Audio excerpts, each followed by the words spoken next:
So China, I've been worried about China for a while, but they will hold things together. They are in the midst of really a trade war still, despite this truce with the U.S. They're not showing any weakness. They hold all the strong cards. They have a strong hand.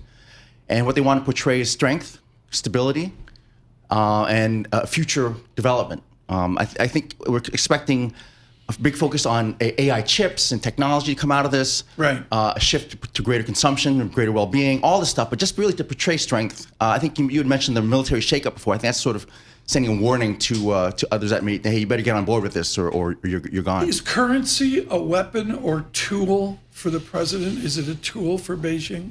I don't think so at this point. As you know, a weaker currency has a double-edged sword. If you threaten to weaken your currency, you have other implications. But I do think if you look at the rare earths and all these other things, that's really, I think, the trade, the real sector trade stuff is really where the weaponization is, and rightfully so. I think many of these countries are really being attacked with tariffs. Yeah. And for the most part, just the big shock for me this year has been how many countries just basically just bowed down and said, okay, I'll take this tariff. China is one of the few to really stand up. Or I'll make an investment in the U.S. to buy myself down a lower tariff. That's right. So if I'm China here, President Trump seems to have a lot of political capital on the line here to do something, maybe be tough against China here. But as you suggest, China has some cards itself here.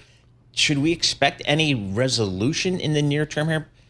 Maybe as soon as this meeting in South Korea at the end of this month? Yeah, Paul, that's really interesting. As you know, they've had this sort of rolling extension, right? They've had, at one point, we had 140% tariffs on China, 125 on us.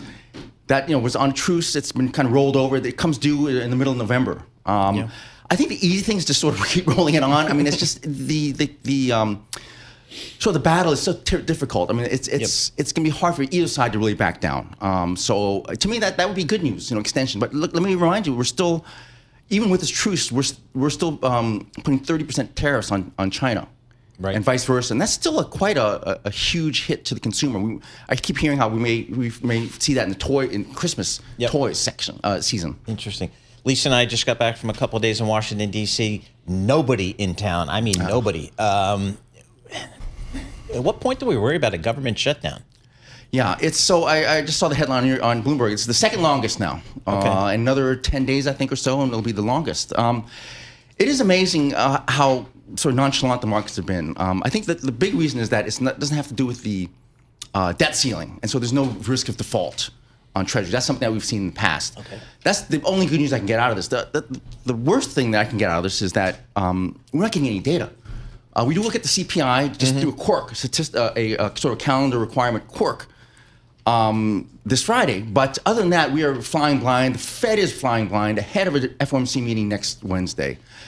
So I can't think of a worse time to be sort of out of the loop in terms of data. To me, all these sort of alternative data, private sector data, all support my view that the U.S. economy the labor market is cracking, inflation is ticking higher, consumption is slowing. So I think the Fed will cut rates 25 next week. Win Thin with us with the Bank of Nassau of the Bahamas. Elizabeth Economy will be with us shortly here. Just a thrill to have both of them together. From the Pacific Rim, I've got to go to the Bahamas. Both Paul and I have never been to the Bahamas. Never been. We're penciling in the third week of February, yes, right? I think so. Is it like Bermuda where I have to wear shorts and knee socks? I think it's actually even more casual than Bermuda. I have to wear a bow tie. Can't go without a bow tie. I think you can get away with that. It's 1,200 miles from New Providence, Bahamas to Caracas, Venezuela. I've got to ask this question.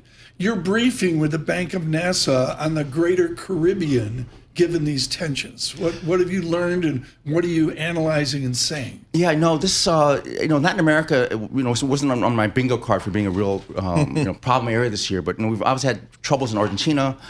We have tensions now with Colombia, obviously Venezuela. It's really breaking down upon political lines. That is, this Trump administration is supporting the allies it likes, Milei in Argentina, and really trying to punish the ones it doesn't like.